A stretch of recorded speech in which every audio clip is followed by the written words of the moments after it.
So, we're gonna talk about Austria, and we're also gonna talk about Arnold Schwarzenegger, but there's gonna be more after the intro. As always, as every day, because it's amazing, and it's actually the second episode of today, so I'm very sorry if my voice is gonna break down in the middle of the whole episode. But yeah, before we even go through the episode, there's 3 things that I'm willing to talk about. If you, which is the first point, if you want to listen to this podcast as it would actually be a podcast, because it actually is a podcast, then please go down into the description and check out the first link. As well, if it is kind of vice versa, if you are on the podcast already and you want to watch the YouTube video, then please also check out the links in the first section, or actually I think it's the second link or the third link in total. The second thing, if you're willing to have a summary of everything that I'm going to go through, then please check out the description and the notes section. It is a free PDF. You can download it and print it and do whatever with it. Check it out. The third thing is music. If you're willing to have some background music to just personalize the whole experience, then please check out the third link. Thank you. And we're going to go through the summary. Total Recall summary and review. So as I was once again going through some book summaries that I could be going through, I've just been encountering Total Recall. And I thought like, well, why not? Why not just let's take it? Why not just go through it? Because I think that Arnold Schwarzenegger is definitely a person that's quite interesting and also really successful in various different ways, which is just making everything even more successful or more interesting and more worth going through. Because I think also his life story is quite also pretty interesting, even though it can be sad. It depends on which side you're in or at. It depends on your background and a lot of different things. But yeah, Schwarzenegger's determination is determination personified.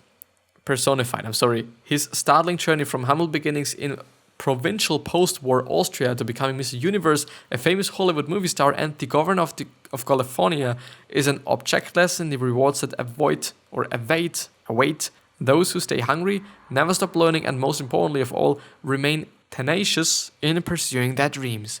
Yes, and as you can see, like Hollywood being a movie star, actually a really big movie star and one of the highest paid movie stars, and at one point he was actually the highest paid movie star in the whole industry, being Mr. Universe and also being the governor and also just making a lot of fucking money.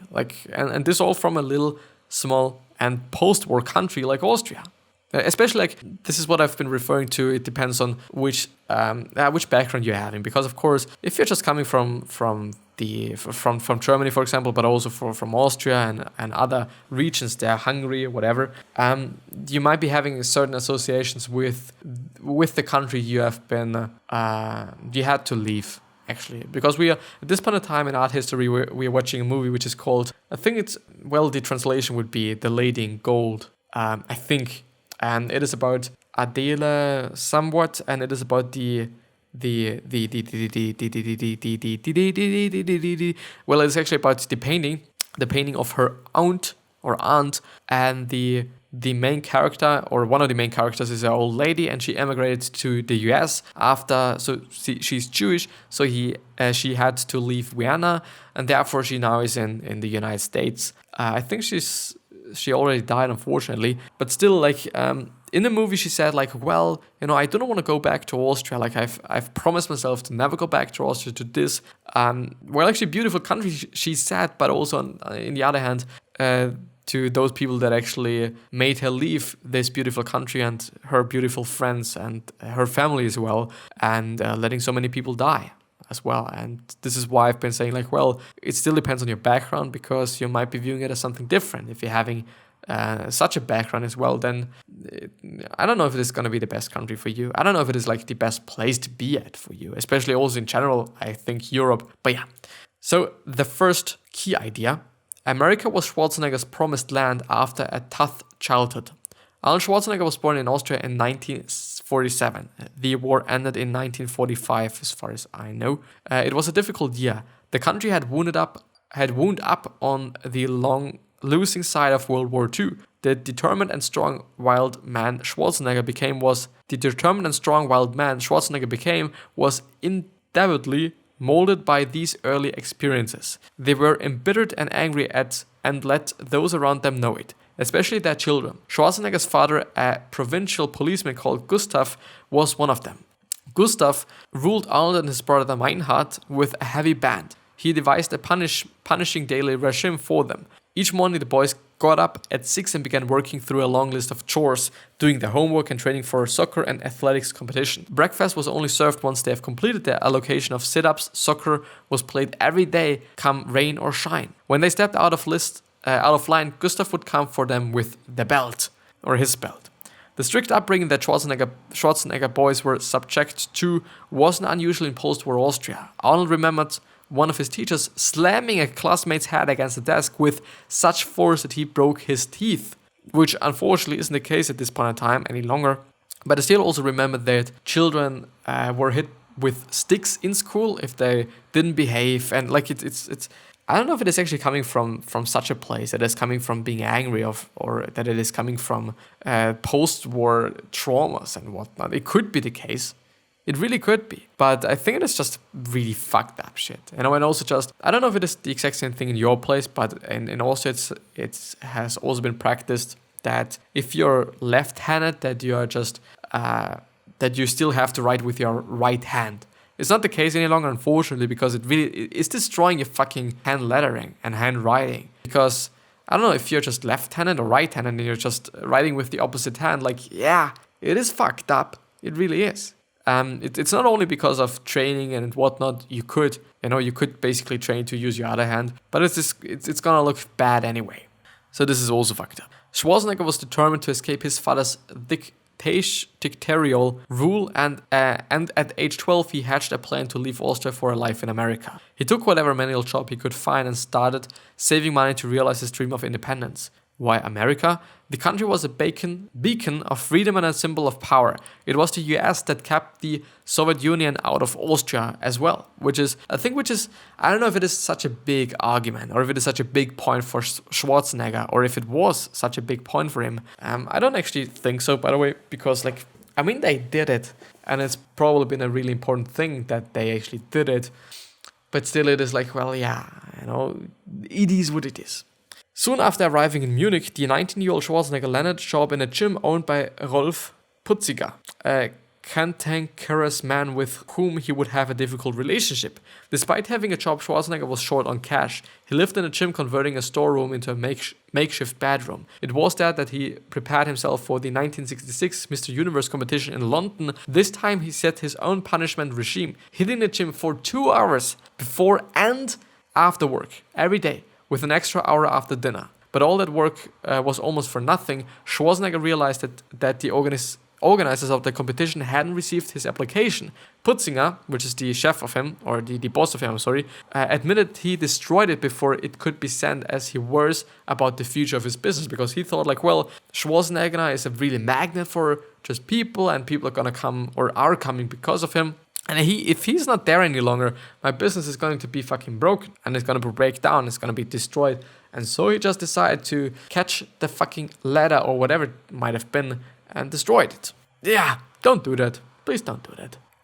Schwarzenegger was delighted to be taking part, but didn't expect to be anything more than an also ran the first time around. He was in for a surprise. He was the biggest and strongest competitor, coming second in division. He realized that if he had entered into the contest with a winner's mentality, he would have trained harder and could have finished in the first place. This was his first Mr. Universe competition, so the second one, because he resolved to never enter another bodybuilding competition without first setting himself up to win. The following year, Schwarzenegger came first in the 1967 Mr. Universe contest. So in the end, he won. But as he's just really emphasizing there, it is often I don't want to say often, but it seems to be also about your mindset, and if you're having the right mindset, then you're also able to win, even though you are prepared, you still might not be able to win because you don't think you win, maybe. Key idea number 3, the right mentor made all the difference. Success followed success, and Schwarzenegger won his second Mr. Universe title in London in 1968, so the following year. Joe Weider, one of the best and most respected bodybuilding coaches in the business, invited Schwarzenegger to Los Angeles to train with him. Just like that, his childhood dream has suddenly become reality. He offered to fund him for the next year, which meant an apartment, a car, food, drink, something to live with, and all those things, and especially a lot of fucking time for being in the gym and working out and doing that. Weider wasn't a mentor. He was also an entrepreneur who owned a bodybuilding empire selling nutritional supplements, magazines, and special specialist equipment. Weither or Weeder started teaching Schwarzenegger the tricks of the trade and taking his young prodigy on business trips.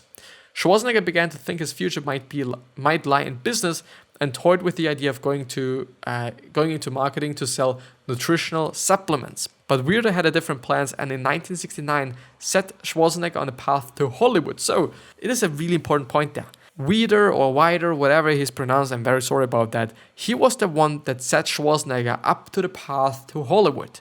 Schwarzenegger didn't want to do that in the first place because he thought, well, being in business is a good idea. But Wider was the one. Maybe everything could have turned out just really good in the end as well if he just did this whole supplement thing. But who knows? Because in the end, it has also been like his position in Hollywood and his that people know him, that he was able to be the governor. Because of course, having a lot of publicity, being known, and all those things, they just play into that really, really, really well. Determined to promote the young Austrian to a wider audience, Wider called in a few favors and landed the 22-year-old part in his first movie, Hercules in New York, eponymous muscle-bound hero. To get to get the gig, Wider had told the producers a few white lies, claiming that Schwarzenegger had trained as a Shakespeare actor in Vienna, but the bodybuilding wunderkinds English was still shaky and he had trouble understanding the script. But we can understand, I guess, that he had to lie a tiny little bit, but it is what it is. The second or the fourth idea, Schwarzenegger almost missed out on his breakthrough movie, which was The Terminator. Schwarzenegger's first taste of cinematic success came in 1982 with the movie Conan the Barbarian. Why not become more than just the muscles in films and aim to make it as a true movie star in his own right? Instead of waste time at the bottom of the ladder with where parts were scarce and competition fiercey, he aimed straight for the top using the same winner's attitude he would cultivate in his bodybuilding career. Or he had cultivated in his bodybuilding career. Schwarzenegger's determination soon enough paid off, breaking through in the 1984 Terminator, but he almost turned down the pivotal role, also because the movie producers were set on O.J. Simpson for the role of the Terminator. The fifth idea, helping California's children, put Schwarzenegger on the road to the governorship. Schwarzenegger might not be eligible to run for the US presidency, only natural-born citizens are allowed to stand. But he came pretty close by winning the governorship of California, the world's 7th largest economy in 2003, which is insane. Is it like somewhere else? Or is it I think it's in San Francisco, Silicon Valley. It's in San Francisco, I guess. Well, nevertheless, how did he get to such lofty heights, ? One of the first day of every new year, Schwarzenegger writes out what he hopes to achieve over the next 12 months, a lifelong habit. In 2001, he wrote a simple memo to himself at the top of the list, which is exploring running for governor. Schwarzenegger was convinced that he was the right man for the job. After all, he had history on his side. President Ronald Reagan had already blazed the trail from Hollywood to the highest political office in the US, which is also something that I didn't know, that Ronald Reagan, who ran the free world, which is something that I don't know, but I'm always hearing people talking about it, or actually Gary Vee talking about it. I didn't know that he's coming from Hollywood. Schwarzenegger's idea was simple. Recent research has shown that most juvenile crime was committed between 3 p.m. and 6 p.m. He thought that the best way to reduce the crime rate would be to set up after-school clubs for teenagers that focused on fitness and providing them with help with their homework. The initiative was well received, and the rest is history. In 2003, Schwarzenegger became the governor of California. It was already in 2003? But he's not the governor at this point in time, isn't he? I think he's not. Total Recall number 6, which is I think also the last one. Yeah, it is the last one. I'm a little bit too fast today, unfortunately. Schwarzenegger might not be perfect, but he knows a thing or two about success. You don't have to be perfect to inspire others. Life is messy and full of contradictions. That's something Schwarzenegger knows better than most. He's a passionate environmentalist who drives a Hammer, an avowed Republican who loves Democrats, and a fitness freak with a well-known fondness for cigars. So what advice does Schwarzenegger offer us? Firstly, don't blame your parents for your problems. No one's parents are perfect. Some are too strict and others are too protective. Most of us think they could have done a better job in one way or another, but it is also true that the probability did the best they could. They probably did the best they could, yeah, of course. They all do. Take Schwarzenegger's father. He could be a brutal disciplinarian, had plenty of flaws, but Schwarzenegger doesn't blame him. He's grateful for the self-discipline his upbringing instilled in him and believes that it was pushed him to leave Austria. Probably. Because it is our parents' mistakes that mold us, it is always possible to make the best out of bad experiences. Don't dwell on the errors of the past, Schwarzenegger recommends, but go out into the world and transform them into assets instead. Looking forward and not back is central to Schwarzenegger's second rule for achieving success, which is staying hungry. We all know people who dwell on past glories, and we have read about the great athletes who constantly talk about how good they were 20 years ago. But what is to stop you applying what you learned in one field to another when you move on? Just look at the phenomenally successful musician Bono, who used his success in the music industry as a springboard for a new role as a campaign against AIDS. Even Donald Trump, a man who seemingly has it all, stays hungry. Oh my God, there's some insect going around. After increasing his inheritance tenfold, he launched his own network TV show and then ran for president. And Arnold Schwarzenegger, he never rested on his laurels, deciding instead to reinvent himself after each success and go on to achieve even more after the 3 incredible careers. And now he's, I think, chilling, but still trying to do something, because I guess if you have just one star to do something, it is not like, okay, I'm gonna stop right now. I couldn't as well, for example. But yeah, with that being said, and this is going to be the end of the episode, and I hope you have the best health of happiness and also success, and also wish you to just remind yourself on the fact that you, on how you're going to be remembered, which basically means your legacy. 3 other questions that I'm having for you are, why are you here? What are you trying to change? And what is bothering you the most? These 3 are hopefully going to show you your purpose and maybe even a business idea. And I'm hopefully going to see you the next time. So I'll see you soon.